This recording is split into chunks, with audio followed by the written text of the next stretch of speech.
What's going on, everybody? I'm back with another new podcast.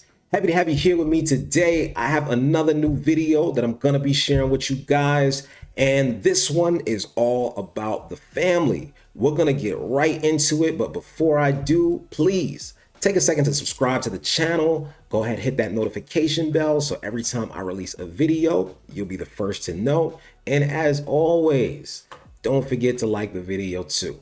Let's get it. This is a long road.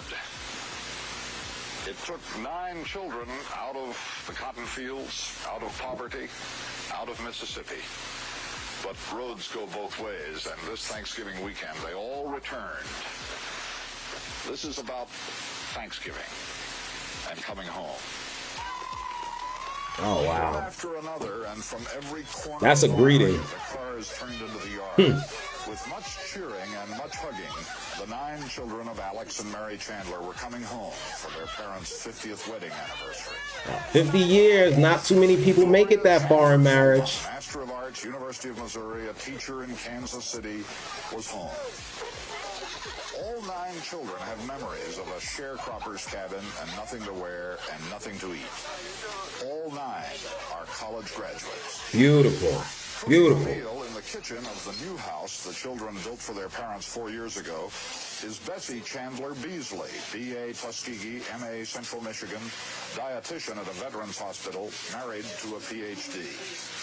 And helping out, Princess Chandler Norman, M.A. Indiana University, a school teacher in Gary, Indiana. You'll meet them all. Now, before I go on, I just wanted to take a second to highlight something.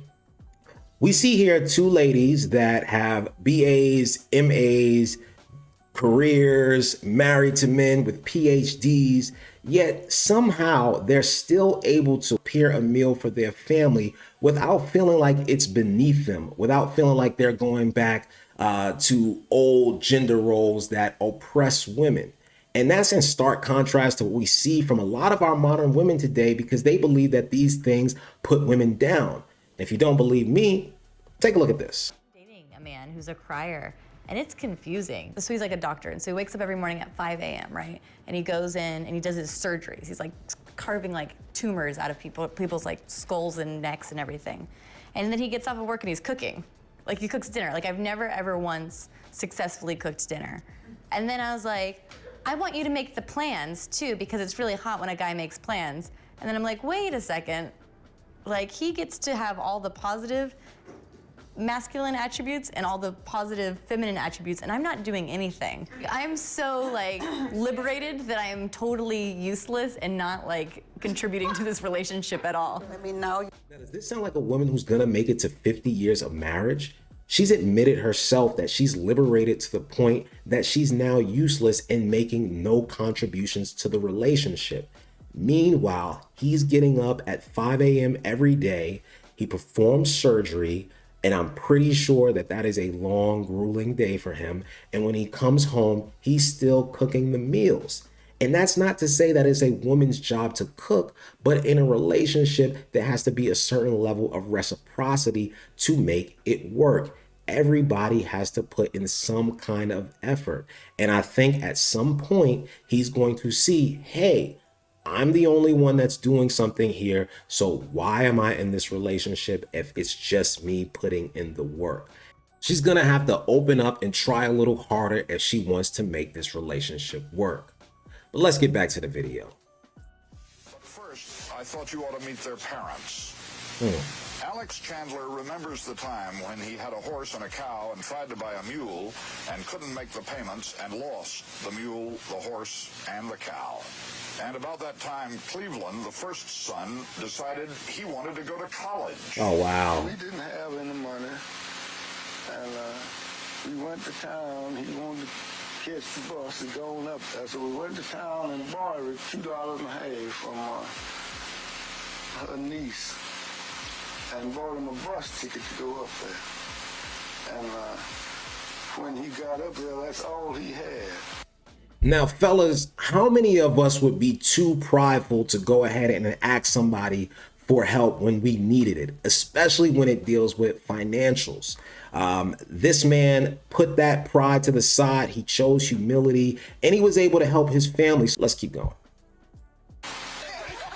From that beginning, he became Dr. Cleveland Chandler, chairman of the economics department at Howard University. How did they do it, starting on one of the poorest farms in the poorest part of the poorest state in America? How? We worked. You, Now that's a word. Work. Yes, picked cotton. And pulled corn, stripped the millet, dug potatoes. They all left. Luther left for the University of Omaha and went on to become the public service employment manager for Kansas City. He helped his younger brother James come to Omaha. Now James is eating. James ain't missing no meals these days. And in his turn, James helped Herman in the blue suit there, who graduated from Morgan State and is a technical manager in Dallas. And they helped themselves. Fortson, a Baptist minister in Pueblo, Colorado, wanted to go to Morehouse College.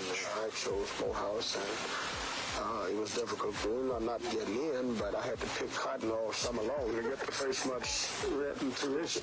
So, helping themselves. Is it starting to come together? The power of family and the support that it can provide. We see a father that did what he had to do to help his son go to college. And in turn, his son helped his sibling to get to college. And then they helped the next sibling to get to college, and so on and so forth.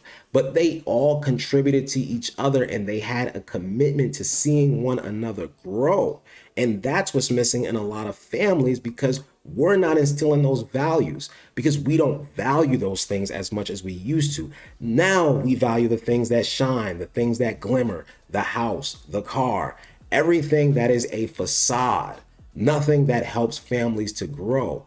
And if we had more families like this, we would see a lot better neighborhoods, especially in our Black communities where we talk so much about breaking generational curses. Well, family is one way that we can help do that. A loving, supporting family. Just because you are blood does not mean that you will automatically support one another. These are values that have to be instilled from the time that you are young. And it seems like this family helped instill that in each one of their siblings. And we see the results right in front of our face.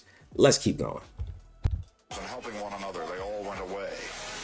And now, 50 years after life began for the Chandler family in a one-room shack in a cotton field, now, just as they were sitting down in the new house to the ham and turkey and sweet potatoes and cornbread and collard greens, Oh, I know they eating good. 2 kinds of pie and 3 kinds of cake, now Donald arrived, the youngest, who had driven with his family all the way down from Minneapolis. And now the Chandlers were all together again. Our Father in heaven, we come at this moment, giving you thanks. This is a truly beautiful moment. I hope you guys are taking this in. We want to thank you, oh God, for your love and for your Son. Thank you that you have provided for us through all these years. Remembering all those years of sharecropping and going hungry and working for a white man for 50 cents a day and worrying about his children's future. Remembering all that, Alex... Now that's gratitude, that's humility, that's appreciating where you come from. And neither did the others. The Chandler family started with as near nothing as any family in America ever did. And so their Thanksgiving weekend might have been more thankful than most.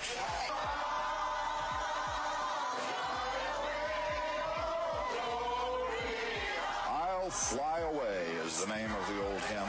It is Mr. Chandler's favorite. His 9 children flew away. This is one of the most beautiful scenes that I've seen in a long time. Look at all that family. That's 3, 4 generations right there. Family is a dying institution. I'll think of that. Whenever I hear anything in America is impossible, I'll think of that.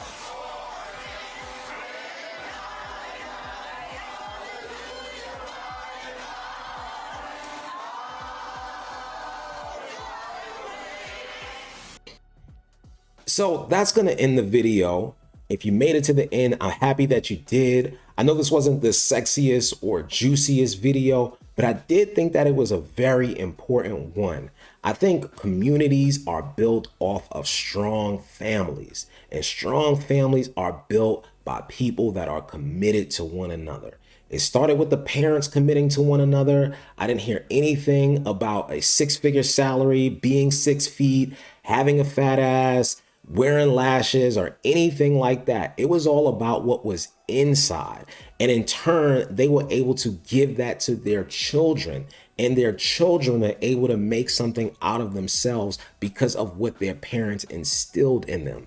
That is the power of having a strong, supportive family by your side. And too often that's missing in a lot of our communities, especially our Black communities. We can definitely take a lesson from this and learn that it is what's inside the character of a man and the character of a woman that builds a strong relationship. And hopefully this can help us bridge the divide, come back together, and build something that we can all be proud of. So subscribe to the channel, like the video. If you have anything to say, leave it in the comments below. So until another time, I'll see you guys later.